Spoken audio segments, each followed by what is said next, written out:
Welcome back to Conspirinormal. We have a return guest tonight. Always enjoy talking to this person, Dean Bertram, who has a PhD in history from the University of Sydney, Australia. What we talked about last time, a doctoral dissertation called Flying Saucer Culture, Historical Survey of American UFO Belief. And his writings have been featured in a range of publications, including for Tea Times, People Magazine, The Spectator, and The Australian. He hosts the podcast Talking Weird on the Untold Radio Network. And Dean's a filmmaker and film festival programmer, and he runs the Midwest Weird Fest and a Night of Horror International Film Festival, both based in Eau Claire, Wisconsin. And he's currently shooting a feature documentary about Raymond A. Palmer, the Shaver Mystery, and the birth of modern UFO belief, titled The Man Who Invented Flying Saucers. All right. And his short documentary, the film The Shaver Mystery, is currently playing the festival circuit. And we are going to talk about some of this tonight, talk about the Shaver Mystery specifically. And we should say that Serfiel and I had the pleasure of meeting Dean in the outskirts of Seattle, right across the way from Maury Island.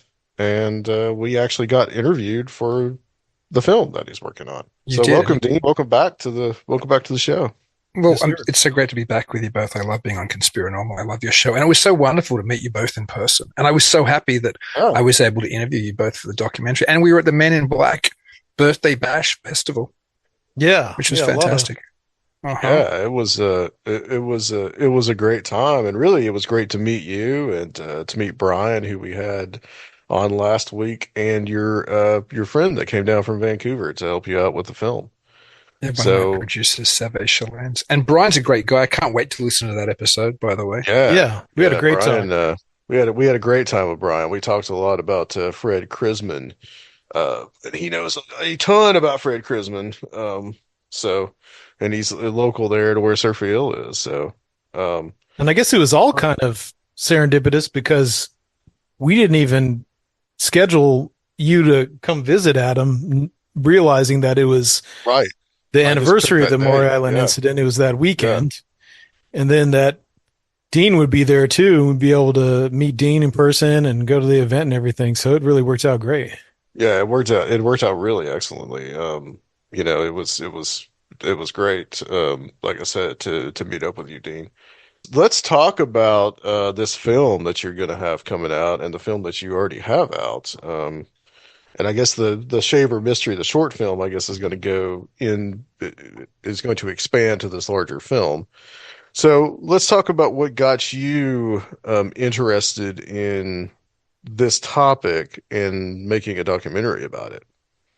Well, when I was doing my PhD dissertation in Sydney back in the day, writing about the history of UFO belief, I tended to agree with people like John Keel, who penned the article in 40 Times back in the early 80s titled The Man Who Invented Flying Saucers, which I stole for the title of the feature documentary. But Keel, along with other people like the arch skeptic Donald Menzel is another example. FBI reports, multiple people back in the day were very conscious that Ray Palmer and Richard Shaver had seemed to lay the groundwork for everything that came after when the flying saucer phenomenon erupted. So I'd already been working in my dissertation, agreeing with Keel, agreeing with Menzel, saying, yeah, Palmer and Shaver had a lot to do with laying the foundations for what would appear when Kenneth Arnold had his famous sighting, just not too far actually from Maury Island, just near Mount Rainier, which you can see from Maury Island. And so I was very, very aware of the importance of these two men.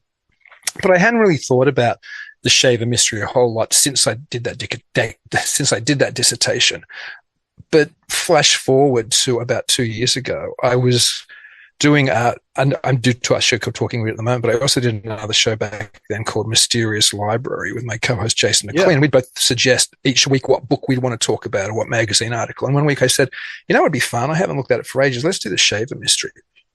And in between me doing my dissertation and the shaver and us doing this podcast, there'd been a bunch of scholarship written about it that didn't exist. All of Richard Toronto's books didn't exist when I was doing my dissertation, The Fantastic War Over Lemuria and Shaverology, The Shaver Mystery Home Companion. Nadis's The Man from Mars didn't exist. So there was this kind of rich introduction of all this secondary material, which I'd never been exposed to. And I was looking at that, and I also started to go through some old amazings, and I was listening to the old Long John Nebel show, which was like Art Bell's show back in the day. And the episode was archived online where Shaver and Palmer called up and were talking to Long John. And when I was listening to this episode, they said, we have with us live from Amherst, Wisconsin, Ray Palmer. And I went, Amherst, Wisconsin, how far can that be from me? Because since writing my dissertation, I had moved to central Wisconsin. I was obviously based in Sydney, Australia back in the day, but total coincidence, I had relocated after I married my ex-wife to an area she grew up in central Wisconsin. And I thought, how far is that from where I am? And I Googled it, and it was down the road. It was the neighboring county. And I thought, Ray Palmer, and at that stage, I didn't even know Richard Shaver had moved with Palmer, because they'd moved simultaneously, as I found out later when I was poking around for the documentary. And so to discover that both Palmer and Shaver lived like a 40-minute backroad commute from me, essentially, it was like the wheels started spinning. And I went, I could make a documentary film about this. I'm right where Palmer spent essentially the last probably almost third of his life, and where Shaver spent something like 15 years. It was the place Shaver spent the most time in his life, because Shaver moved around an awful lot. And I thought, there's a documentary waiting to be made here. And so that's what got me into reinvestigating this stuff. Because again, I looked at it a bit with a dissertation, but I hadn't read piles. And then all I did was get every single, I just bought every issue of Amazing I could, every issue of, anything Shaver was ever in when Palmer was publishing it, from Search and Mystic to Fate magazine, to all the stuff that Shaver was appearing in Palmer's stuff. And then I got all the secondary material which was available.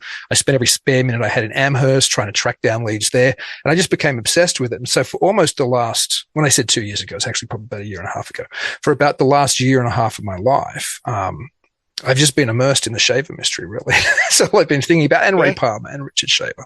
Awesome. Have you done any spelunking or underground exploration to get you in the mood?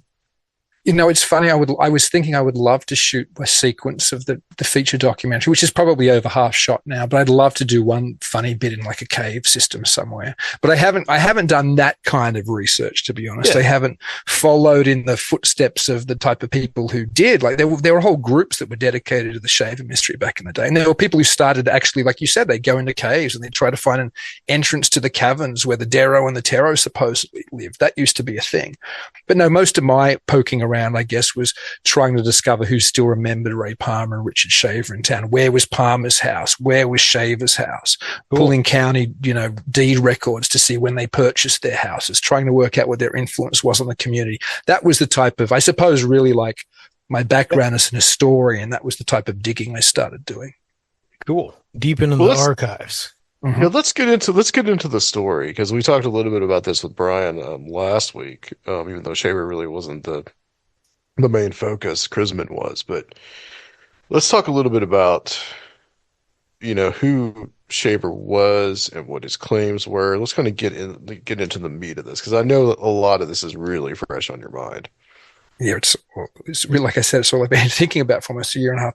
So I guess maybe it's worth starting, I don't know, somewhere in the middle and rewinding. When Shaver becomes known, so we won't quite talk about his backstory yet, but he wrote a letter to Amazing Stories in 1943.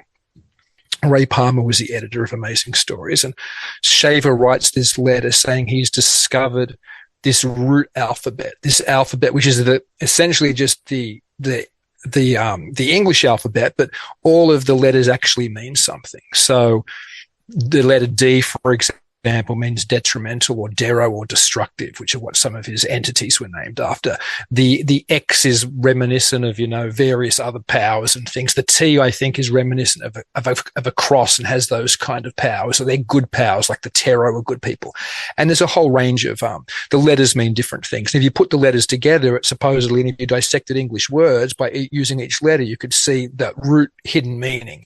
And you could apply this supposedly, according to Shaver, across the board. And he sent this letter with the list of his letters, with the list of the alphabet, and with what each letter meant to Amazing Stories. And one of Palmer's sub-editors, Howard Brown, was reading this letter out to the office and joking about it, and essentially said, "Look at this is another crackpot writing to us," and threw it into the trash. And Ray Palmer, as a number of accounts tell us, was listening to Brown, and he stood up and he walked over to the waste paper basket and he pulled out the letter and he straightened it up and he told Brown, "Publish this in full in the next issue of Amazing Stories." And Brown said, "Could you tell me why? I want to learn how to be a good editor. You've obviously got some kind of hunch." And Palmer said something along the lines of, "Well, you'll see, or I'll tell you one day." Anyway, that story started this phenomenon of incredible interest by readers in trying to decipher this. And there was an argument: was the letter, was it a secret language or wasn't it? Some people said it worked. Some people said it was crazy. And Palmer continued a correspondence with the author, Richard Shaver, of the letter. Then Richard Shaver sends Palmer this 10,000-word manuscript called A Warning to Future Man. And that manuscript is essentially, I suppose, Shaver's entire belief system in the history of the world, which talks about there being ancient races here, giants who, because of the threat of the sun's poison, which supposedly was causing aging and death, they at first went underground and built this incredible cavern world to protect themselves from the radiation of the sun. And then eventually they fled into space, into deep space, to escape the poisons of the sun. But they left behind people. And some of the people ultimately, I suppose, became us, the type of surface dwellers who forgot everything. But there were two other types. And one of those types were the Dero, which were these evil creatures. And the other type were the Tero, who were these good creatures. And the Dero became malformed. In various versions of the stories, it's because of the sun poison still somehow seeped into the underground world. In other versions, it's because they were left in care of this incredible technology that the elder races had left when they'd flown to the stars. These ray devices, for example, that they could point at the surface and they could needle people's minds and cause them pain, or they could cause car crashes, or they could read people's minds, or they could, point rays at people and cause sexual stimulation. They had all this incredible machinery, but apparently if you didn't care well enough for the machinery, it built up all this kind of, I guess, its own type of radiation and poisons. And then if you used this machinery all the time, you became sick and you became demented. So the Dero became sick and demented, and all they wanted to do was to hurt and torture and maim and kill people. And so all of the problems of the surface world were, for the most part, because of the Dero interfering with us. So Palmer then took this manuscript, which told the history of, I suppose, the world, and turned it into a 30,000 word story called I Remember Lemuria, which was the cover story for an Amazing Stories issue the following year after Shaver had first written that letter. And supposedly when that issue came out, the circulation of Amazing Stories, I think, shot up from that one from something like 135 to 185,000. And by the peak of the Shaver mystery, because Palmer kept running these stories, and many of them were the cover issue stories, according to Palmer, we got up to something like a 250,000 level distribution or model. So there were so many magazines being printed because so many people were crazy about the Shaver mystery. So many just general readers were fascinated by these science fiction stories, but which were meant to have an actual grain of truth or based on reality, experiences which Richard Shaver himself had said he'd had with these underground, essentially aliens, and their high technology, that this became both probably the most important story in science fiction in the mid-20th century, as well as the most controversial story, because those people who were hardcore science fiction fans, and it's not like today where we've got massive fandoms and, tens of thousands of people descend upon Comic-Con and all these other conventions, and there's millions of fans of science fiction around the world.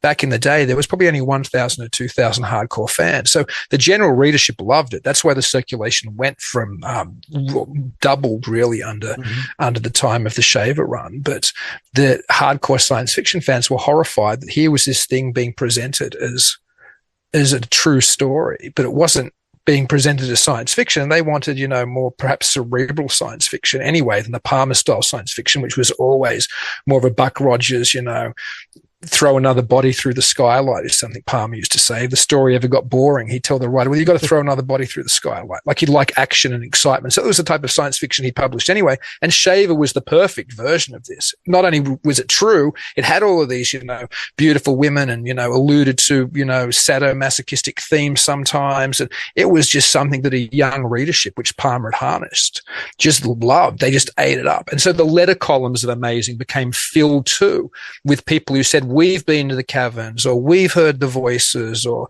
we've had experiences like Shavers. So it really set the tone in the mid-40s for what would come immediately after, at the very tail end of Shaver. In fact, you could say at the height of the Shaver mystery in June of 1947, Amazing Stories, which was already primarily running stuff about the Shaver mystery anyway, ran the All Shaver Mystery issue. And every single thing in that issue of Amazing Stories was either a Shaver story, I think 3 of his stories were in there, or people writing, supposedly historical tales about Shaverian type phenomena. And one of those pieces actually was written by the late, great Fortean Vincent Gaddis, and it was called Visitors from the Void. And the term flying saucers hadn't been coined yet, but it was essentially an article about flying saucers, a very Fortean article talking about strange things in the sky, visitors from the void, essentially, without having the terminology flying saucers to use yet, because it hadn't been popularized by Kenneth Arnold. But when that magazine's already on the newsstands, that's when Kenneth Arnold has his famous sighting at Mount Rainier, or near Mount Rainier, where he sees the 9 strange objects, which launches the modern flying saucer era. So there, I suppose, it's the Shaver mystery is a fascinating in itself and of itself, but it's more fascinating when you see its connection with the UFO belief that follows. And of course, Kenneth Arnold becomes friends with both Ray Palmer and Richard Shaver, and they all become intricately connected as well, which leads into the Maury Island narrative, which the 3 of us were kind of embroiled in the modern cultural celebration of just a few weeks ago. Yeah, absolutely. Thanks for that. I mean, that was really thorough crash course in Shaverdom, who he was, the origin of these stories. I mean, you can see that from the very beginning, having this secret language creates this participatory nature, having this alphabet as a key to the mystery later on. It just really gets the ball rolling. That's the type of things that people really like. And it just created massive engagement. Absolutely. And Palmer understood to continue to play that in the letter column, even after the language. It was always about, if you've had experiences, send them to us. If you know more about the Deros, send them to us. And then they even started the Shaver Mystery Club, so there was this idea that you could partake. So you're 100% right. That really, and particularly with a young, a young audience who want to find meaning and want to find something special and want to be a part of something, it ticked a lot of boxes. The idea that earthly events, whether large-scale societal things or personal things, could be explained by these, cosmic controllers down inside of the earth, that too just opens up so many possibilities for people relating, maybe not in completely sane ways all the time, but people personally relating to it, trying to decipher things, events in the world. It just creates a whole toolkit. Well, absolutely. I mean, it lets you explain away almost any misfortune. It's like, I think we're going to talk a little bit about some other conspiracy theories tonight, but this is really the ultimate conspiracy theory, because the Darrow can be blamed for everything from if you have a slip on the stairs, to a government being overthrown, to an airplane crashing, to the voices you hear in your head, to your lover leaving you. Like, the Darrow can be blamed for everything at a personal and at a bigger level, so.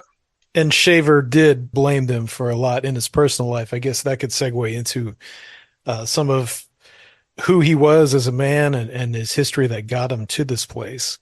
Yeah, well, I mean, Shaver's fascinating, and I feel quite protective of Shaver. So, and as I do with Palmer, you can't spend a year and a half doing nothing but thinking about two men. And Sure. The more I've engaged with it, the more I feel like, and I walk where they've been. I've been to the places they've been. I've been to the properties they lived on. I feel quite protective. So I think a lot of people can be quite dismissive of Shaver. Mm-hmm. And we can get to what's real and what's not real. Maybe that's another whole conversation. But Shaver originally, he moved around quite a bit with his family when he was a younger man from Pennsylvania, and they moved around a little. And by the time he was in his, I guess, was he in his 20s by then? His brother died, and his older brother was kind of almost the solid part of the Shaver family. He had his mother and father still, but the older brother was very much loved.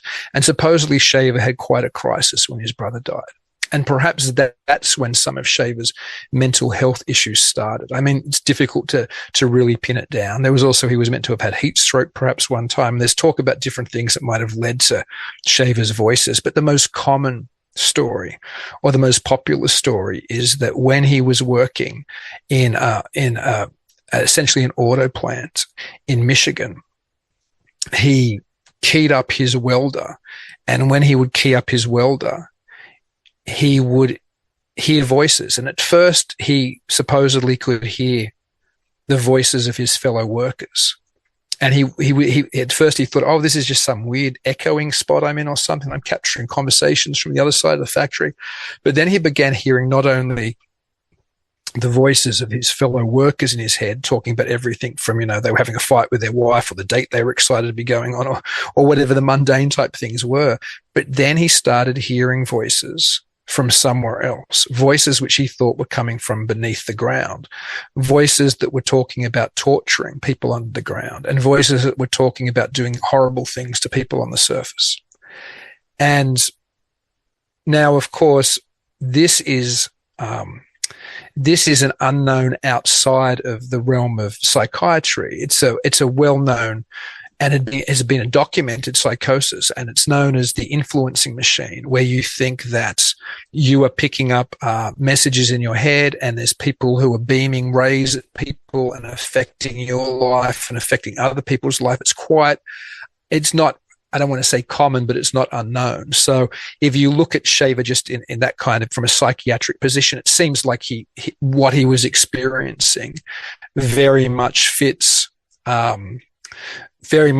the influencing machine model. There's some other famous examples from people in history who have had similar experiences, and perhaps today still, when people think they are hearing voices. I mean, this comes down to, are people really being targeted by secret government agencies like they say they are, or are they just having a psychotic break from reality, like perhaps Shaver did?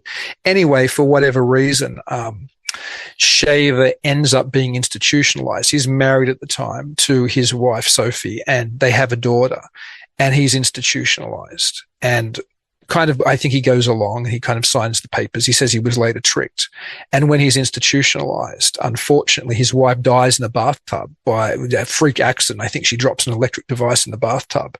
And his wife's parents, his wife was Jewish, and so was his parents. So they already didn't want her to really marry somebody who wasn't Jewish. And after knowing how crazy Shaver seemed to be, the parents, the grandparents were left with the child and took the child away so Shaver couldn't have it, did everything they could to essentially keep him institutionalized. And so Shaver escaped essentially, or he had a chance when he was out, because he used to be allowed a day pass to go out and visit family and things. He fled. And so for a long time, he was fleeing in the northern US into Canada. And eventually he got caught. He actually was jumping ship somewhere and broke his ankle, I think. And he was put in a prison, and he was hospitalized, and they worked out who he was. And eventually he ended up back in an even a harsher mental institution than the first one. He was in one more for the criminally insane, Ionia. I think he was in Ypsilanti at first, and then he was in Ionia, and then he spent some time in there before he was finally released. When he was in these mental institutions, what was he diagnosed with? Do you know? Was there any records? Well, that's the very hard thing. That his records exist, but they're sealed. So I would love to get my hands on the records from Ionia, but you can't get them because they still don't release them. They're there. They're in a library in Michigan. But I mean, it almost seemed he was certainly ordered by when he was committed. There was an order, there was a judgment, like a legal order, that he was, insane to be committed the second time when he was put away. And it does sound like some kind of schizophrenia or something similar, perhaps not. But Ray Palmer, and this is something that Richard Toronto, who has been so incredibly helpful with the film, and anybody who's interested in any of this should go and read Richard Toronto's book, War Over Lemuria. It's the most important book written in this space at all. And this documentary wouldn't exist without Richard having done most of the groundwork for me initially. But Ray Palmer later would come out and finally admit that that Richard Shaver had been institutionalized, because when Richard Shaver said he spent 8 years in the caverns with the Dero and the Tero, that was actually the period that he was locked away in institutions. Right. So Right. to Palmer, that didn't matter, which is ironic. Palmer, that kind of proved his version of the caves, because Shaver always thought they were real and physical, and Palmer always thought they were somehow spiritual, and Shaver was having spiritual, still real, but spiritual experiences. So It's that like didn't make astral Palmer traveling dismiss or it. something. Yeah, like in a WASPI, the New Age Bible that Palmer had become quite interested in. He thought it was very similar to that. Sometimes there can be a fine line between religious experience, spiritual experience, and insanity. I agree. I mean, you mentioned, the hearing of voices. I mean, what comes to mind is like Joan of Arc, like she heard voices telling her to do and save France or whatever. I mean, it's almost the same type of thing. And you would look at her now in the 21st century thing, she's schizophrenic, but there's a lot of there's some research that has been gone on about schizophrenics being put into like a more, let's say, tribal society, and then being like becoming basically like holy men. So I could see that, being like, it kind of sounds like a cop out or like an out, but like there could be something to that. No, I agree. And I think, like you said, holy men, like shamanism, a lot of those experiences seem to almost, including the use of sometimes hallucinogenic drugs. It almost does seem that way. But I didn't finish the Richard Toronto thought, and I should, because I know this is important to Richard Toronto, and so I should say it, because like I said, everything I've done has really followed his footsteps in many ways, along with help from other people. But Richard made the point, because Palmer said that Shaver was catatonic when he was in that institution, that he couldn't feed himself or do anything. But apparently that's not the case. Apparently Richard Shaver was, when he was institutionalized, was writing poetry, was doing artwork, was doing all kinds of things. So he wasn't catatonic the whole time he was in there, but he still thinks in that time he had contact with these beings. So who knows? And later, when he was essentially outed by Palmer, he said that he thinks that, or he thought that many people who were in institutions because they supposedly heard voices were probably just the victims of the Deros mind race. So even when he's functioning and back in society, he's still looking at his time back then, and he's not saying I was mentally unwell. He's saying, no, I was the victim of the Deros, and so were probably half the people in there. Wow. It's like this weird fine line between what the fantasy and reality, and it's the way that he looked at it, I suppose. Yeah. And he never stepped back and said, I didn't have those experiences. Shaver, until his final days. I think Richard Shaver, whatever his experiences were, was 100% like sincere. The more you read and the more you look at Shaver, he wasn't, spinning, he wasn't confabulating or spinning. Now, that doesn't mean he wasn't mentally unwell. And that, again, doesn't mean whether these experiences were real or not. But as you said, this is the problem we have in the modern world. It has to be sane or insane. It has to be physical or it has to be spiritual. It has to be real or it has to be unreal. This is a very modern perception, or a modern way of trying to demarcate between things. There didn't used to be this if you look at fairy faith, the fairies were both physical and not physical. Do you know what I mean? But today we have to make this decision, and it seems it's difficult to deal with the Shaver mystery or any of the phenomena that you and I, probably a lot of the listeners to the show are interested in. It's very difficult, I think, to try to make that demarcation. And science fiction and fantasy becomes the surrogate for mythology or for channeled trance state inspired experiences, like maybe what was happening to Shaver. He had that medium, and that was representative of the modern era. Instead of gods, we have underground beings, space aliens, etc. But it's essentially fulfilling the same purpose. Yeah, and that's the interesting thing again between Shaver and Palmer is that while it may be fulfilling the same purpose, Shaver was very practical. Shaver was like, this is a physical mystery. We can solve it. We just have to wake people up. We can go down there. We can beat the Deros. We can take the tech back. We can have a better world. Yeah. While Palmer was like, well, this is probably all, metaphysical or spiritual anyway. So sounds so much like the UFO debate. Yeah, very much so. Is there anything about Shaver that you think is really underemphasized that you've come across that is ignored, or you think has a piece of real interest that could help explain some of this, or another way to look at it that you think you've really encountered?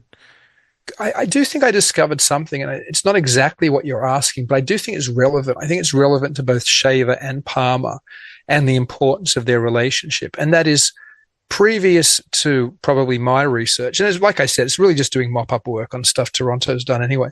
But nobody had ever been to the Amherst area. Like the two, both Toronto and Natus, when they did their books, they didn't. Why would you come to the middle of nowhere to Amherst? You know what I mean? Like where I live is the middle of nowhere. But nobody had ever pulled the purchase deeds of their properties in Amherst. So the traditional story seemed to go something like this. Richard Shaver had moved to Amherst after the Shaver mystery had been cancelled, essentially by Ziff Davis. And he had, decided to try a more rural life. Palmer had visited him, fallen in love with the area, and then bought a property himself. Coincidentally, just essentially his neighbor. Do you know what I mean? But when I went and pulled the deeds, and I only pulled the deeds because I wanted to know exactly where the properties were. I had to pull the deeds, and then I had to take the deeds to another department in Portage County, to the land management or whatever it is, to get the maps to work out exactly where these properties were. And when I pulled the deeds, I can remember the shock. In fact, it's in the film when I talked to my friend and ex-co-host on Mysterious Library, Jason McLean, because he's an escrow officer who works in real estate, Jason McLean. So he was the first person I called. They purchased those properties within a month of each other in June and July of, was it 948, 949, 948, I think. Anyway, they purchased them within a month of each other. So the old narrative of Shaver going first and then Palmer following was clearly not true. So I called my friend and said, they purchased these things within a month of each other. And he said, well, I'm telling you right now, even a month of each other today is essentially simultaneous. It would have been simultaneous back then. Like there would have been that maybe there was a delay on one check from one bank to another, but those things were closed simultaneously. So what that means is Palmer and Shaver, and this was never talked about, decided on a location to move to together, decided to buy neighboring farms of like 100 and something acres each, essentially across the road from each other, like literally, like they're neighbors. And what does that say about their relationship?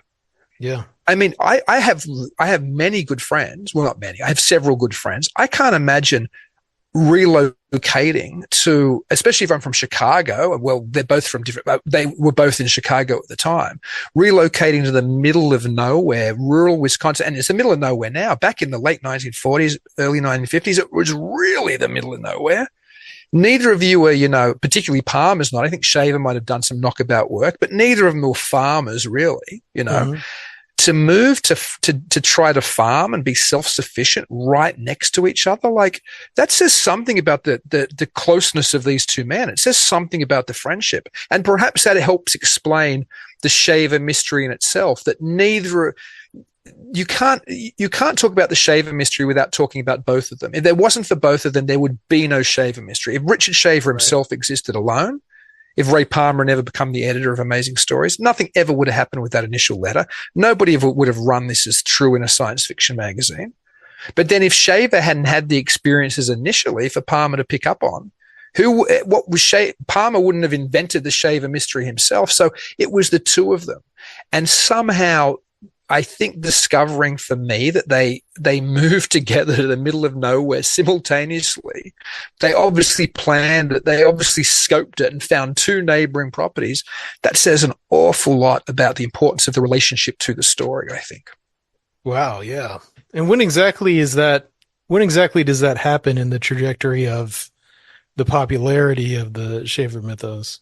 Right. Well, what happens, as I said, the Shaver mystery reaches probably its peak in the June 1947 issue of the All Shaver, the All Shaver mystery issue of Amazing Stories. And as people will say, it was already really Amazing Stories. It was really already the Shaver Mystery magazine, but that's by the by. This really was just the Shaver Mystery magazine.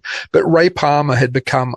There's different versions, and different people will tell you different stories. But for whatever reason, probably because Ziff Davis, the two publishers of Amazing Stories, were under pressure, not just from the fan base who was writing the science fiction fan base, the 1,000 or so people who were infuriated and were writing angry letters all the time to the publishers, but also there was the general press were picking up on it. There was a piece in Harper's Magazine which was super critical of the Shaver mystery, and it called Ziff Davis out by name. And being two people who moved in social circles, the publishers, they might easily have been able to look over the fan stuff, but when they're in Harper's, a general big circulated magazine, they're being called insane essentially, and publishing this dangerous stuff for whatever reason.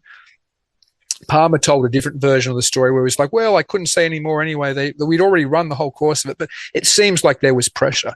So when the Shaver mystery became to an end, it was also simultaneous with Ziff Davis wanting, or very close to simultaneous with Ziff Davis wanting to move the offices of their publishing base, where Amazing Stories and the other magazines that Palmer edited was run out of, moving them from Chicago to New York. And Palmer didn't want to go to New York, and Palmer didn't really want to kill the Shaver mystery. And Palmer also wanted to start doing more Flying Saucer stuff. He wanted to do an all Flying Saucer issue of Amazing, and they wouldn't let him. So Palmer developed an exit strategy, and his exit strategy was starting two magazines independently of Ziff Davis and not telling them, essentially, and running these magazines under a different editor byline. And those two magazines were Fate, which is a magazine that still exists today and is arguably the most important paranormal Fortean magazine ever published, certainly in its duration, and also another science fiction magazine called Other Worlds. And he ran them. He used a fake name as the editor of those, but he prepared himself to eject. He had a real exit strategy. And then finally, I think at a fan convention in 49 or 50, he revealed it was him. And that was the same time he left Amazing Stories. So he was running these two other magazines on the side, prepping them, still editing Amazing Stories, and then he stepped down. So that's kind of the timeline. And when he stepped down, that was the same time that Shaver had moved to, and this might be where the confusion came. Shaver moved to his property first. Palmer was going to follow almost immediately afterwards, but Palmer had a fall. Palmer was, when he was going, I think, between properties, when he went back to Evanston, which is where his house was, he slipped. There was a flood in his house. His basement was flooded, and he slipped. And we didn't get into this, but Palmer was hideously injured as a child when he got his leg got caught in a truck when he was 7, dragged along the streets, and he never grew much. He never even reached 5 feet. I think he was, well, I've heard various versions, but he was less than 5 feet tall, maybe 4.5 to 5 feet tall. He never grew. He had a hunchback. He was in pain for all of his life, but when he fell in the basement, he landed on what was essentially his his hunchback, and he really damaged himself in that fall. He later said it was the Deros. He said something picked him up and slammed him down. But they thought he was going to die and after that, he really was, he could still walk okay before that. Apparently after that accident, it was much harder for him to walk. He had much more pain, agony for the rest of his life, which also says a lot about Palmer because he still functioned. But that slowed him down. So with the closing of Amazing and the launching of his new publications, Palmer's exit strategy included launching Fate and Other Worlds. It also included moving from Evanston to rural Amherst with Richard Shaver. It sounds like Palmer really probably felt responsible for Shaver, and like he was, making sure he was all right. And financially, is this really what helped Shaver survive, basically, because of all the stuff he had going on? That's an excellent question, and I think there's some contention over what the nature of that relationship was. Like, I know there are some people who suggest that Palmer perhaps used Shaver to a degree. And there's also, I guess, an alternative version, which say, as you said, which Shaver was entirely dependent upon Palmer. I think it was a little bit of both. And I think there are times where it's clear that Shaver was definitely dependent upon paychecks written by Palmer. But also another wonderful thing Richard Toronto gave me was audio recordings of Richard Shaver that nobody had ever had before, which Richard Shaver made for Richard Toronto before he died. And in that, he's very honest. He's like, I had to stop writing science fiction because, Palmer used to pay me and Palmer had no money to pay me anymore. So I had to do other things on my farm. So I think there were times where Palmer probably literally couldn't afford to pay Shaver the type of money he could pay when he was a high-end editor of, various pulp magazines. But I do think there was that dependence, and I think they were almost like a Gestalt entity, which sounds kind of crazy, but I don't think you can talk about it's so clear when I was going to do the documentary originally, The Man Who Invented Flying Saucers, hence the title suggests, it was going to be about Ray Palmer. Richard Shaver was going to be a secondary character. But as I've research and as I've done more, I've realized that the stories, both of their stories, like you can't do The Man Who Invented Flying Saucers and just focus on Palmer because they're both equally important to this story. And perhaps that's the reality. Perhaps there was some dependence, which way it went, and maybe sometimes one was more dependent on the other. Certainly I know that Shaver used to help Palmer doing physical things in Amherst. Like Palmer started like his own homestead, but don't forget Palmer's just almost crippled himself forever. So Shaver's helping him when he needs help. So it's this weird back and forth. And ultimately, and this is we mightn't even want to go down this rabbit hole, but ultimately, William Hamling, who was another editor at Amazing Stories, and perhaps Ray Palmer's best friend, it's hard to say, was Shaver, was Hamling his best friend, one of his best friends. William Hamling was going to get on the ground floor with Hugh Hefner on Playboy. They were friends, and Hamling didn't get on the ground floor. And, Playboy becomes enormous. So Hamling starts doing his own adult publishing, and he decides to launch an adult novel publishing company, essentially pornography, though compared to modern pornography, that would probably be so tame it wasn't funny. But erotica, because what happened is this is around the same time the bottom started falling out of the pulp magazine industry as well because of television. So ironically, a lot of pulp writers who used to write for Amazing and all the other magazines started writing essentially porn, right? Mm-hmm. Hamling launches this company, I think it's called Freedom Press, and he starts in Wisconsin, and he uses Shaver is like the CEO or the president or whatever of the company. I think Palmer's like the secretary or some other officer, and Shaver's wife is another officer, and they all sign the papers. And they don't do anything. They're just the front people for this essentially, fake company. Hamling's doing it all behind the scenes.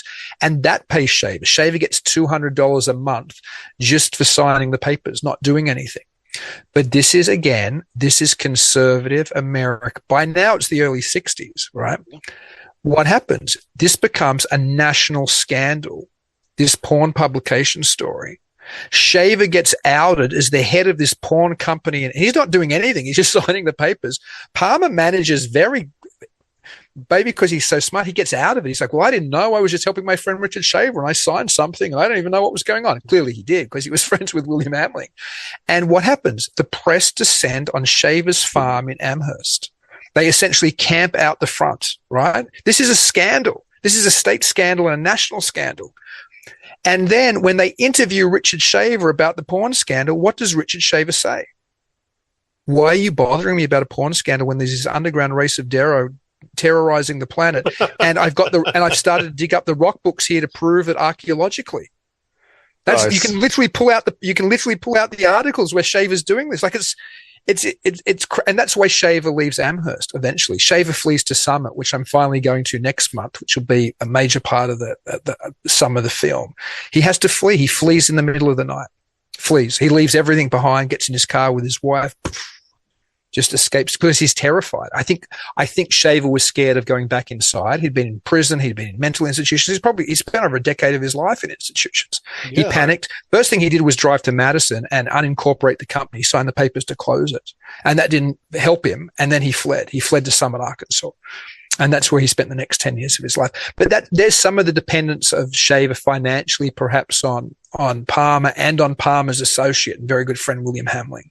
So he was being paid in other ways as well, I suppose. So it's it really is an amazing story. It's a stranger story than anything you'll ever read in a pulp. And I mean, this is just some of it. I talked to an old timer just quickly in Amherst, this story, you asked another story that might never have been told. I talked to in fact, he'd moved from Amherst. Somebody in Amherst gave me somebody's number who I finally got this guy's number. He knew Shaver when he was a boy. I've talked to a number of people who knew Shaver when they were like young, because now people who were Shaver's vintage have all gone, obviously. And he said he always suspected why Shaver fled in the middle of the night was because the Portage County Sheriff came and gave him an ultimatum and said, get out of town.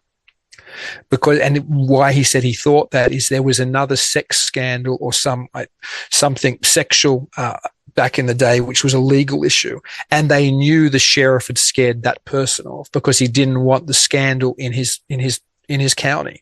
Mm-hmm. And so he said, I always suspected, and he was very honest. He said, I can't prove this, but Shaver left so quickly and in the middle of the night. It was very much like when the other person fled. And I suspect this becoming a major news story in the state and nationally, the sheriff paid him a visit and just said, you've got to go.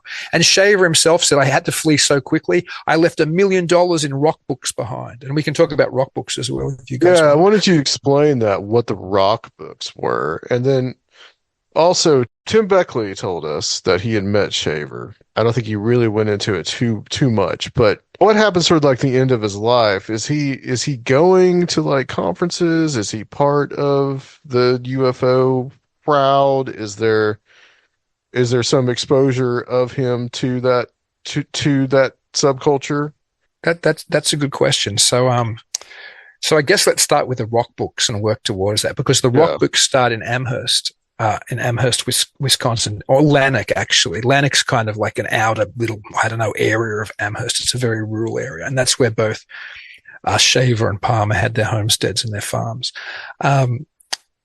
One day, Shaver's at his desk, and his wife, Dottie, as she was called, brings in a handful of small rocks, pebbles, Shaver said, and puts them on his desk and says, there are faces in these pebbles. There are pictures in these pebbles.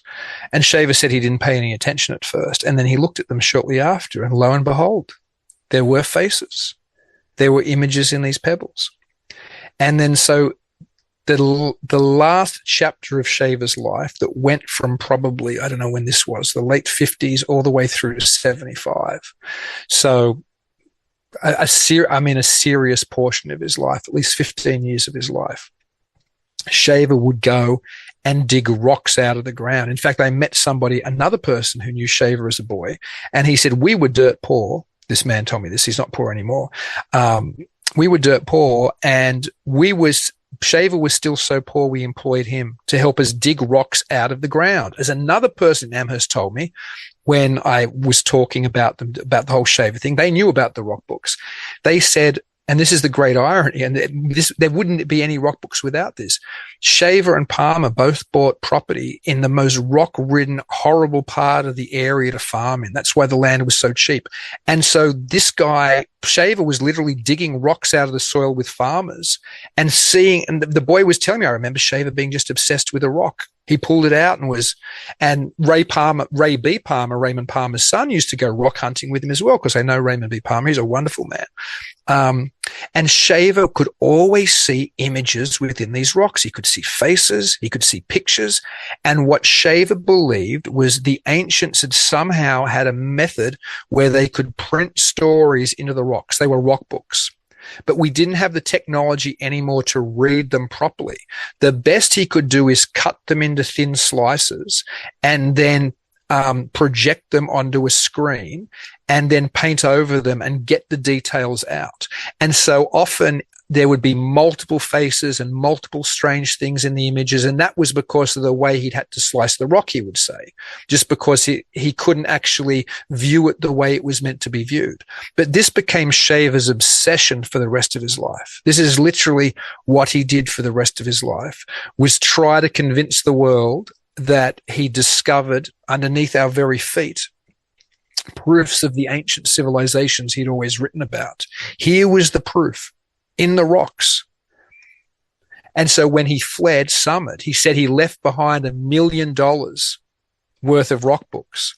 And I've talked to the people who own the Shaver property in Amherst now, who pulled down Shaver's old farmhouse. And they said, yeah, we didn't know there were all these weird, like very thin. I don't know how he cut the rock so thin. And some neighbors, and I said, do you have any of these? Well, he said some neighbors took them and we just discarded the rest or something. So he did leave a bunch of rock books behind. But when he went to Summit, he just started again. And in Summit, in Summit, Arkansas, he had a kind of shack next to his little rock cottage. It was ironically, it looked like a cottage built out of rocks. So it kind of fit the whole thing he was into, I guess. But he had this workspace where that's what he did. He cut rocks. He painted the images from rocks. He went into the hills around Summit where he would gather more rocks. But to answer the final part of your question, no, he never got back. He never went talking in conventions. He never became part of the UFO community again. He would write letters to various places trying to get them to publicize his rock story. Like he would make attempts to send articles to people about his rock books with photos attached, but he never penetrated. Again, it wasn't like today, perhaps, and also I don't think he had a whole lot of money probably to travel anyway. It was not like today where every Tom, Dick and Harry goes and does conventions constantly. He's one of the fathers of ufology, one of the great Forteans of the 20th century, literally spending the last 15 years of his life, or how long he was in Summit, last 10 years of his life, last 12 years of his life, in total obscurity in his tiny house in Summit on the highway with a little thing with a workshop next to his house with a sign saying, rock shop, come on in, rocks for sale, and trying to send these rocks out to people to get them interested and, still trying to tell people that there were ancient civilizations, but always from Summit, always via the mail, always still corresponding with people who were interested in the mystery from the old days, but not having anywhere near the throw he did when Amazing Stories was at 250,000 issues, 250,000 copies an issue. Those days were gone for him. Sounds like you would have been this real interesting person to talk to, and there's like this real eccentric, and these people that have these memories of him, that must be, great especially for you to, get there. Some of these people are probably, getting pretty up there themselves, and that memory may not be around much longer. I do feel it's like chasing the Reaper sometimes. Like it's hard to get people who knew either Palmer or Shaver well, Yeah. You mentioned Beckley before. Tim Schwartz, who is a part of the documentary and has been a great help as well. He edited a Beckley published book called, what's it called? Richard Shaver and the Inner Earth or something. I can't even remember the title. It's something like that. But in that publication, which was posthumous, like decades and decades after Shaver died, it's probably a publication from the 2000s, is Shaver's last story. And Shaver's last story, it was never published, is him hunting for rocks in the hills of Summit, Arkansas, and being abducted by the Deros one more time. What drew him to Summit? That's an awesome question. I don't even know the answer. I think he just fled, and for some reason, that's where he ended up, and that's where he stayed. I know what drew him to Amherst. Well, according to Gray Barker. Yeah. According to Gray Barker, what drew him to Amherst was that there was a colony of friendly Tero nearby. Here's a fun story for you guys. When I was poking around Amherst early on, there was a store on their main street. I don't think it's called Main, but it's essentially their main street. It's where all the old stores are. And it looked like a new agey kind of, health store. And I went in and the lady there was lovely. And I always carry around in my satchel, like War Over Lemuria and Richard Toronto's Rock Fogo books. And I said, do you know who Ray Palmer or Richard Shaver are? She didn't. She was a new transplant to the area. She had no idea who they are. And I started to talk to her. And she said, and I didn't tell her that, Shaver came here for the Tero or anything. And she said, you know what? It's the weirdest thing. Me and my boyfriend on our property here, he's sure that the rocks on our property aren't just natural. He's sure the rocks on our property are proof of an ancient civilization. And then she tells me, I wanted to settle here because there was this weird vibe. It felt so good. It felt like there was some good presence nearby. And I'm thinking, this is like the Shaver mystery all over again. So who knows? I don't know. It's fun though. Yeah, like they're picking up on the same thing. Yeah. I've seen that. Anyone who came after Shaver, devotees who continued the quest, who are of note, who you're interested in? I'm not disinterested, but there's a number of people. There's what's Bliss's first name? Is it W.M. Bliss? Richard Toronto very kindly sent me some correspondence and some photos and things from Bliss recently. Bliss writes a piece in do I even have it here somewhere? In Shaverology, I've got it right here. A Shaver Mystery Home Companion, which it's really worth getting. It's really worth getting after you've read War Over Lemuria, because it's essentially what I think when Toronto had to cut down War Over Lemuria to a more publishable size for his publisher. He was like, I'm still going to print this. So he was very close to W.G. Bliss, and Bliss went on and he had a lot of correspondence with Bliss. Bliss went on and did his own rock photos and did his own rock stuff. And so people continued in that tradition. I'm certainly interested within the context of the documentary of how did the Shaver influence continue after Shaver was gone, and how did the Palmer influence continue after Palmer had gone. And one fascinating way is Shaver's daughter, who I mentioned before. Shaver's daughter, who her grandparents had kept her away from. And Shaver had tried to make contact multiple times when she was little, and they kind of always thwarted his ability to get in contact with her. And she went looking for her father after he was dead. She ended up in Amherst and ended up going visiting the Palmers. Raymond B. Palmer's told me about when they visited. And I'm so grateful to so many people with this documentary. Brian Emmerich, who is, if you've read either of Richard Toronto's Rock Fogo books, which are just glorious and gorgeous photos of Shaver's art, much of the artwork in that is art that belongs to Brian Emmerich. Brian Emmerich is probably the foremost collector of Shaver artwork and Shaver ephemera on the planet today. And Brian Emmerich has been incredibly supportive, just like Richard Toronto has. I went and visited Brian Emmerich in New York, and he was so supportive of the project. Let me film a bunch of original Shaver art. He sent me so many scans of original Shaver documents. He bought a bunch of the Ray Palmer estate back in the day, apparently, of all Shaver correspondence and, original manuscripts. It's just phenomenal, the stuff he has. If you're a Shaver fan, you lose your mind. It's like literally going to Disneyland. But he's so supportive of the documentary. He knows Evelyn Shaver, Shaver's daughter, and he went and visited her and filmed her for me for the documentary. So I have footage of Evelyn. But here's a fascinating continuation. You were saying people who were influenced. She's an artist too. She never met her father. She doesn't do rock books, but she paints the same way as her father. Just the way that Shaver would see all those multiple figures and multiple faces, like I was saying, as I was mentioning in the rocks, and he would do other pictures like that. Her artwork's the same. Her artwork has all these different sized beings. It's just weird. It's so similar to her father's without her having any knowledge of her father when she became an artist. Haven't had no knowledge of his rock art or anything, but it's just uncanny. And she's old too now. She's, I think, in her 90s. So again, it's really chasing the reaper at this stage, trying to get those. So many have gone even since Richard Toronto did his amazing work. Like William Hamling's gone now, Chester Greer's gone. All these people who were colleagues of Palmer's have all gone, and they were still. Some of them were still around when Toronto was doing his research. So a lot of it's been lost.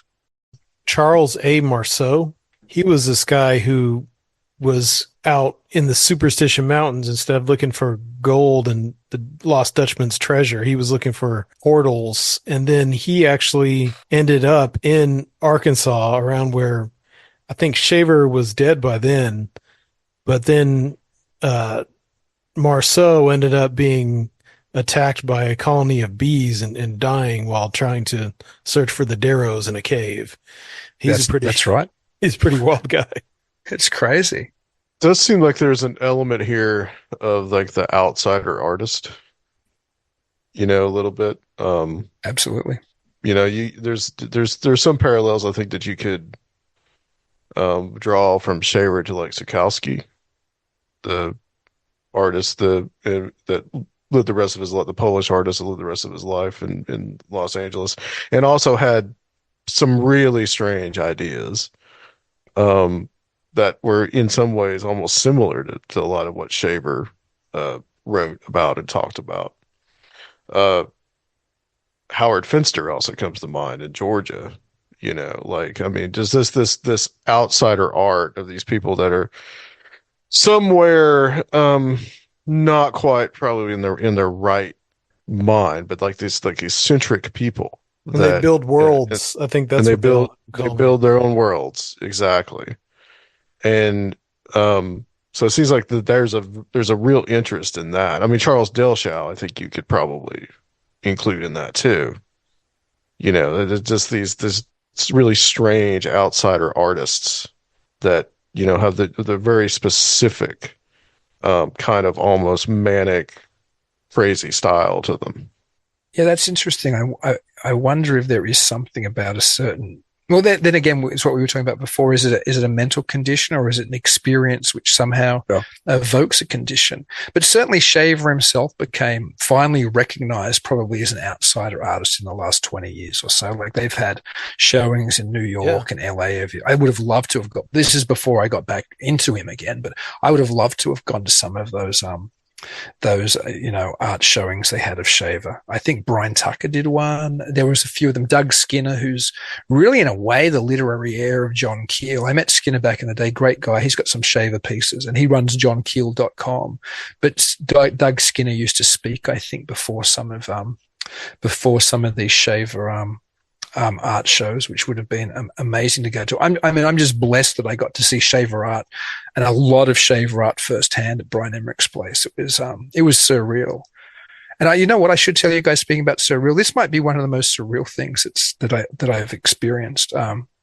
As far as just a weird moment of holding something was because we were in Maury Island, and this is a little bit of a segue, but it's still about something physical and seeing or holding it, is Raymond B. Palmer. Ray Palmer's son still has the final piece of original Maury Island wreckage, Maury Island debris that Fred Chrisman and Harold Dahl sent to Ray Palmer back in the day. And the second time I visited him, actually, the first time I visited him, it was essentially a door knock. But this is when I went back to visit him properly, when he said, "Yeah, come back and hang out." He pulled it out of his pocket. He said, "Do you know what this is?" And I knew what it was because I knew he had it. I'd been told he had it. I went, "It's a piece of the Maury Island debris." And I was holding it, and then I went to give it back to him. He said, "It's okay, you can hold it for a while." And it was like literally holding. Now, I'm not saying it's a real extraterrestrial or anything artifact, but culturally it's just as important because it's part of this story. So to hold a piece of the original Maury Island fragment in your hand. Yeah, it's like a relic. It felt like that. I still get shivers thinking about it, which sounds ridiculous, but it's true. Like, it was a very powerful moment for somebody who'd written about this doing my dissertation over a couple of decades ago. And the Maury Island story is such a big part of, the direction that UFO belief went. To hold a piece of this thing, it'd be the same as holding a piece of the Roswell crash, if there was such a thing. You know what I mean? But holding a part of the Maury Island thing was like, wow, crazy. Yeah, I think that's very interesting when you can get to do something like that. That's for sure. I know that Josh Cutchin told me that, he came to the last conference and he had gone to Hopkinsville, and this wasn't anything. I mean, this was just, he just pulled some like little rocks from the area, but it was like, it was almost something sacred about knowing that, what happened there. This is from that place. And this is, that is very interesting.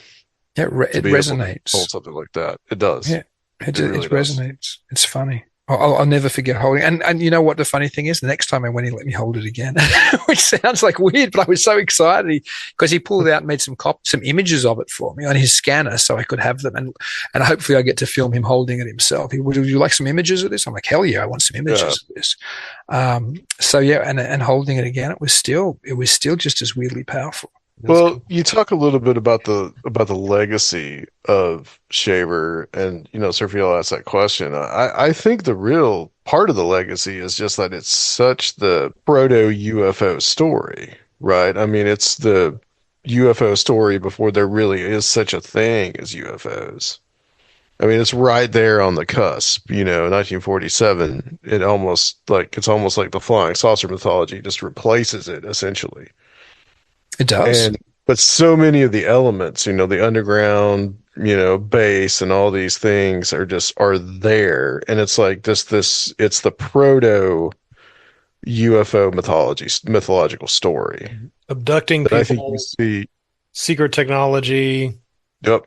And, we talked a little bit about this with Brian last episode, but also talking about Lemuria. Was this something that Shaver talked about himself, or did Palmer kind of just add that in? Yeah, that's a great question, because Shaver never talked about Lemuria. He talked about the Atlanteans. He put it within an Atlantis context. Apparently, Palmer had, and I don't think I own that issue, but there's an earlier issue before the Shaver mystery started running where Palmer had run a Lemuria story on the cover of Amazing Stories, and it did really well. And he understood that Lemuria was popular within whatever the equivalent of New Age movement was then, and he understood, and maybe even did it more than once, he understood Lemuria sold issues. So he tacked Lemuria onto when Palmer rewrote Warning to Future Man and rewrote it as another story, he titled it as I Remember Lemuria, and instead of talking about it as a pre-deluge, in other words, an Atlantean civilization,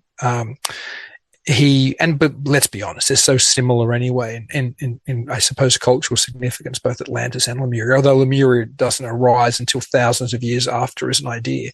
But that was what was popular in supposedly New Age circles, or whatever the equivalent was in those days. So that's what he ran.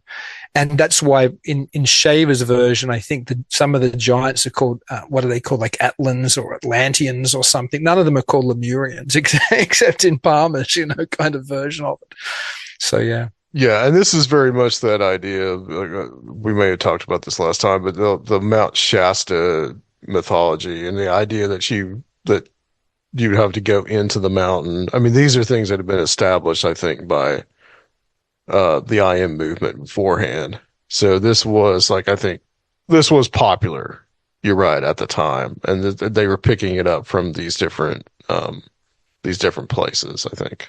Yeah, it's always hard sometimes to nut down where the origins are for so much, because it's all so interconnected. You know what I mean? You can follow a string in this whole space all over the place. It's almost like it's not a clean ball of string; it's this tangled ball of string, or like the map in a serial killer procedural on some, crazed detective's wall where they've got string behind all the different suspects and victims and everything else. Like, it becomes very where do you start Shaver's story?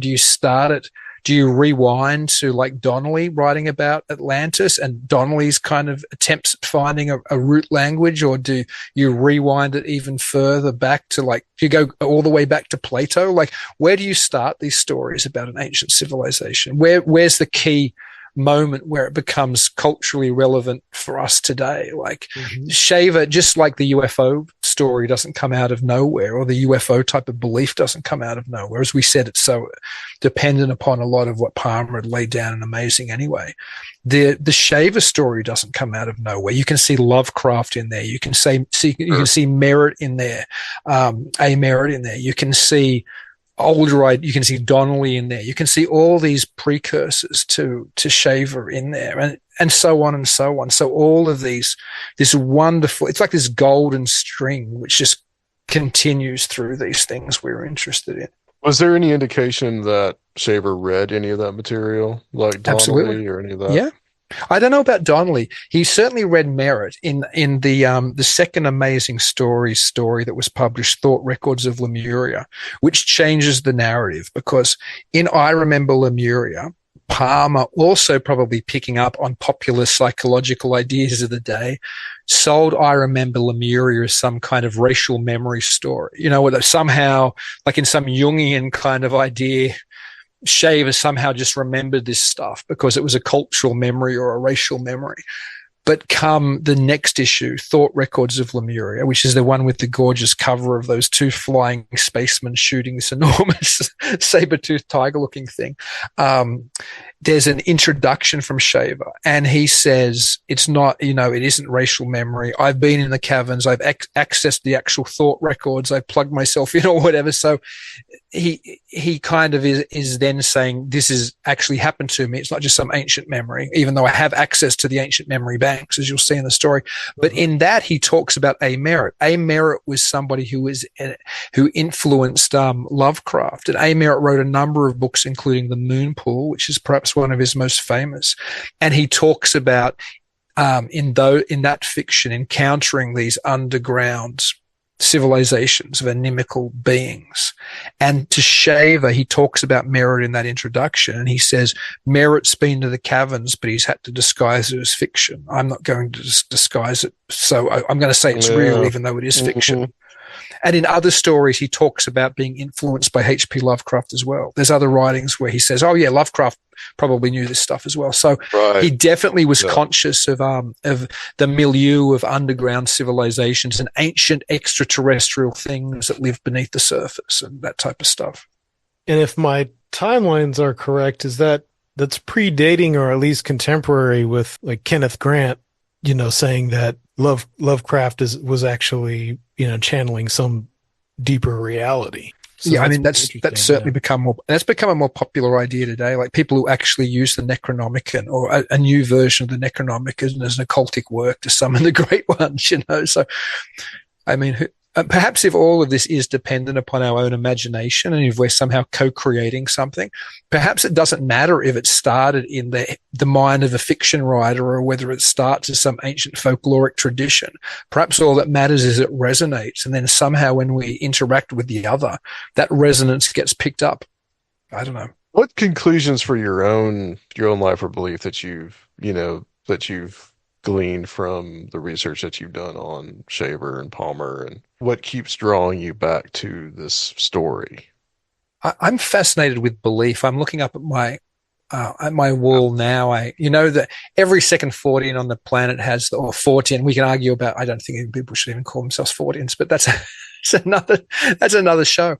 But, the famous X-Files poster that Mulder has saying, I want to believe, right? Mm-hmm. I got a high resolution of that, and I took out the text in Photoshop and I changed it to the enemy is belief, which is essentially John Keel's the belief is the enemy, but just it fits the poster better. I think what draws me to the Shaver Palmer story so much is the importance of belief, the importance that whatever the reality of this or not the reality of this is, it had, as we were talking about before, thousands of fans, not science fiction fans, thousands of readers, I should say, engaged in this new mythology, which in some ways, as we said, wasn't new. I mean, we can trace it to Lovecraft and Merritt, and we can trace it to, older folkloric traditions of things under the ground and older religion. But whatever reason, people were drawn to this. It was a belief in this that fascinated them. And then what continues to fascinate me is how the Shaver mystery and belief in the Shaver mystery became engaged with UFO belief. And it became engaged in the sense that, Keel's talking about in its influence that Palmer had set up so much of what was to come, as you guys were saying before, like ancient civilizations and, extraterrestrials with, mind powers and telekinesis and, those kind of powers and spacefaring civilizations and all of this stuff. But it also latched onto it very quickly. I mean, Ray Palmer's the first person who hires Kenneth Arnold. Do you know what I mean? Ray Palmer cuts Kenneth Arnold a check and sends him to Maury Island to go and investigate what's happening there. And then Palmer and Shaver both become connected to Arnold. Arnold flies to Amherst, Wisconsin. I finally found the field where he landed. He flies his plane there. There's a photo of him and Shaver and Palmer when he's landed his plane, and Shaver's wife Dottie and Palmer's wife Marjorie holding up a young Ray Palmer Jr. to look into look into Arnold's plane, and they're all laughing and they're so happy, like to see Shaver and Palmer and Arnold all together in a field in Amherst. Next to the, I don't even know, it might have been the same plane he saw the saucers in. I don't know, but to see them all there. Yeah. And then they all got in the plane, or at least Shaver and Palmer and Arnold did. And he took them on a joyride around, like above Amherst, above Lanark.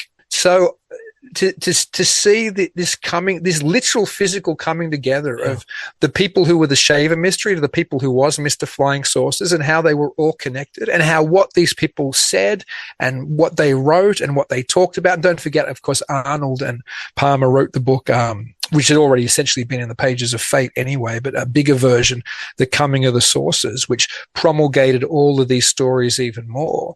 These people created a belief system, and whether it's real or whether it's not real, the potency that a few people can have and the way they weave their words, the way they describe their experiences can have on the whole culture. People. Yes. So today, people read the front cover of the New York Times in 2017 about, I don't know, A-tip or Arrow or whatever it was finally being revealed, and, Tic Tac videos being released, and they think, oh, this is finally proof of the sources or whatever else. The history of the sources is so steeped in older, weirder traditions, and so much of what it's stepped in is those three men who were essentially friends. So to creating this, whether they created it intentionally or unintentionally, to me, that's what draws me back to it. To answer your question, the importance that a few figures can have in setting the tone of belief for the following 70, 80 years. It's just fascinating. Yeah, it really does. It really does. It really does set it off. And which, I've seen that used to discount the entire, all the UFO stuff. I've seen it used to actually discount it and say, well, it all started in some science fiction magazine, and that's. But I think it makes it infinitely more fascinating that it's just this, again, it's that fine line between reality and fantasy. What is real? What isn't? I look at UFOs and aliens and all this kind of stuff. I look at it almost as like, it almost can be like this long-term art project. And that probably has a lot of casualties along the way. But it kind of like almost is that in a lot of ways. And, Fortiana is the same way. All this weird shit, like the Flatwoods monster behind me and all the way this shit looks. It has very much that quality to it of just like this weird long-term art project. It's world building, it's mythology. And that's what it is. And when you say the word mythology, people are going to look at you and think, well, if you're real nuts and bolts about things, that you're going to look at you and say, well, you're just like discounting it. Well, no, it's not. I mean, it's you talk about belief and belief system. It essentially has become that. Like it's its own religion in a way. And it's just an interesting way, because we have this documentation. It's an interesting way to look at how beliefs and ideas can filter down from just the smallest beginnings.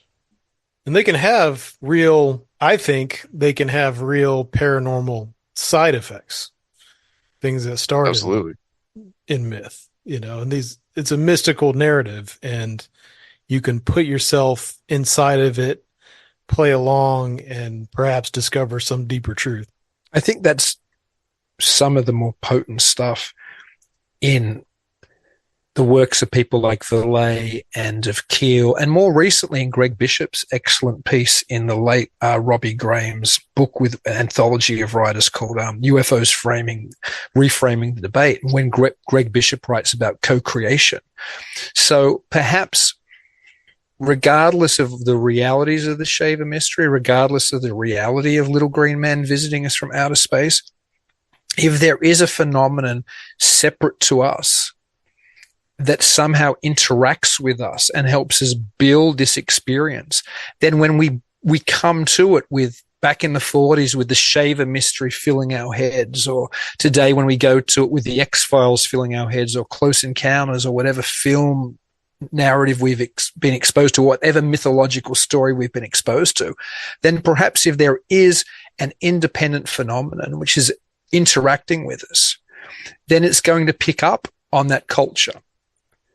It's going to perhaps reflect back to us what we're expecting to see, and we're creating our new reality, or co-creating our new reality with whatever the other is. And that makes a heck of a lot more sense to me than having to go through history and explaining why the thing, our ancestors were just stupid, so they saw fairies. They were really little men from outer space, but they thought they were fairies. They weren't really demons. They were aliens. They just didn't No, it seems like it presents itself as what we're expecting it to present itself as. And so that might be why the Shaver mystery is so important, because that front-loaded this expectation of what was to come for at least 250,000 Americans.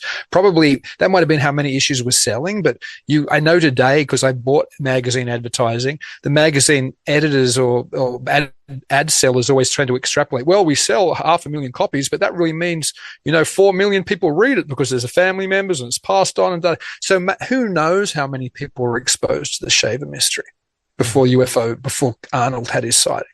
Yeah, a ton of people, I would say. I'd never heard of this A. Merritt guy. I'd never heard of him. I was just looking that up. Yeah, he But didn't have the apparently, longevity of Lovecraft, but back then he was more famous than Lovecraft. So yeah, yeah, yeah, interesting. And it said that he was actually one of his influences was actually Blavatsky. So I found that interesting too. So there's something there. round and around it goes. Yeah, yeah, it sure does. Dean, we're going to talk about the Abbe Burrell stuff and the Illuminati, but we got a little. It was more. Yeah, I this think was a great. This was a great talk. I think we in the future we should do an entirely Illuminati dedicated Yes. show, and we'd Yes, like to have you contribute to that. I would love Yeah. that. But I, Yeah. I can talk Shaver till the cows come home. So I'm glad we talked about Yeah, Shaver. no, we could do this it in was an Illuminati roundtable. We can reenact the rituals and they're published Uh, now, so you really can if you really want to. oh, you can. Okay, wow, great. But when you hoping the film will come out, the documentary, and where can people see can see the original documentary, and what's like next for you going forward? And please tell people about your show as well. Sure. Well, the Shaver Mystery short has been playing at a number of festivals. It's going to continue to play at festivals. I think my next screening, ironically, because most of them haven't been around here, the next one is in Stevens Point. And Stevens Point is the county, what do you call it here when it's the county seat or the county capital? Is a county seat of Portage County, where Ray Palmer and Richard Shaver both live. So there's a screening there at a studio called, I think it's called In the Pines, which we're screening at in somewhere in August. I'll be posting on the Facebook page, which people can easily find by going to the Man Who Invented Flying Saucers on Facebook, or if they just go to theshavermystery.com, that's theshavermystery.com. That just diverts to the Facebook page at the moment. So if people are interested in seeing it, whenever we have a screening coming up, I always advertise it there. As far as the feature, I've shot more than half of it now. I'm in Summit, Arkansas next month, which will be another big component of it. I still need to shoot my interview with Raymond B. Palmer, Ray Palmer's son. There's a few other interviews, but it's very close to being. It'll be in the can, I would imagine, by the fall of this year. And then Nice. to post it out and to edit everything, I imagine I'll be submitting to festivals by summer of next year. And then after, because I run festivals myself, I really do love the festival mode at first to get, a kind of an exposure to people who are interested in it, to catch word of mouth, and to also go to theatrical screenings, because let's be honest, very few independent films get theatrical anymore. But if you go to festivals, at least you're screening in front of an audience. So the feature, The Man Who Invented Flying Saucers, will be later next year. And if people want to see what I'm doing, I guess other than that, you can catch my show Talking Weird every Tuesday night at 9 p.m. on the Untold Radio Network. You can find that pretty easily just by going to, I think it's untoldradiom.com, or just going to YouTube and searching Talking Weird Untold Radio. And if people are filmmakers who are listening to this, I run a festival called Midwest Weird Fest in Eau Claire every year, the first weekend of March. And that's been in its 9th year now. And I also run a festival called A Night of Horror International Film Festival, which is now in its 17th year. We're at 17th edition. And you can find either of those at midwestweirdfest.com or anightofhorror.com. That's All awesome. right. Excellent. Thank you for sharing all that. And Dean, this has been excellent. I mean, we really enjoyed having you come on, and like I said, we're gonna get you back on for an all Illuminati special. So since Can't wait. you know some things about that as well, so which was something I don't think we've ever done. I don't think we've ever actually done like a show on like the Illuminati. So it's like, we have to rectify that. So thank you so much, Dean. Guys, just a few announcements coming up. Of course, is Strange Realities Conference coming up November 1st. And the 2nd at SAR Nashville. And the 3rd, you get an extra day of all online presentations as well. So that is coming up. Tickets are available, and I always have a link on the show notes. And I think this should be out by the time right before this happens, but we have a presentation. We're opening it up to everybody from the $5 level on down on Patreon for this month. But on the 24th, which is Wednesday night at 8 p.m. Eastern time, Vincent Treewell is going to be giving a presentation on Bigfoot and the law. So real interesting to hear that. And that is actually, the Zoom link is on our Patreon right now. I posted that up today. But guys, if you want to support us and support what we do, be a part of these monthly things that we're trying to do every month, Sergio can tell you where to find that. You can find that over at patreon.com/Conspirinormal, where you can check out the long history of those monthly shows as well. So go over to patreon.com/Conspirinormal. They are all there. I think eventually I'm going to put like a little master list or something of all those. Try to organize those a little better. That'd be enticing. So you can just watch them. Yeah. And also, fairly shortly, we will be starting to get some of the presentations from past years of Strange Realities up. So stay tuned for that as well. All right, guys. We will be back probably in a couple weeks on Conspirinormal.